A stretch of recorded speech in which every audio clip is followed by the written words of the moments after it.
এবার বাংলাদেশিদের ভিসা বন্ধ করল আরব আমিরাত। বণিক বার্তা পত্রিকার প্রধান শিরোনাম এটি। এ খবরে বলা হয়েছে, বাংলাদেশিদের জন্য সাময়িকভাবে ভিসা বন্ধ করে দেওয়া হয়েছে মধ্যপ্রাচ্যের দেশ সংযুক্ত আরব আমিরাতে।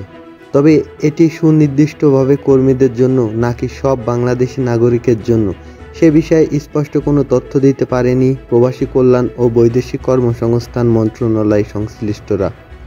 দেশি বিদেশি বিভিন্ন মাধ্যমে প্রকাশিত তথ্য অনুযায়ী কোটা সংস্কার আন্দোলনে ঘটে যাওয়া ঘটনাবলীর প্রেক্ষিতে গত শুক্রবার আরব আমিরাতের বিভিন্ন সড়কে বিক্ষোভ করেন প্রবাসী বাংলাদেশিরা।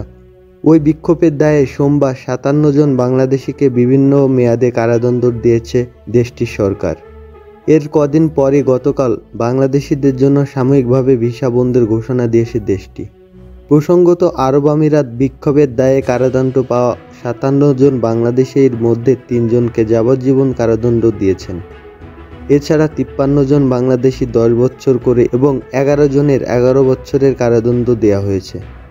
দৈনিক ইত্তেফাক পত্রিকার প্রধান শিরোনামে বলা হয়েছে, সর্বোচ্চ আদালতের রায়ের আলোকেই চাকরিতে নতুন কোটা বিন্যাসের প্রজ্ঞাপন জারি করেছেন সরকার।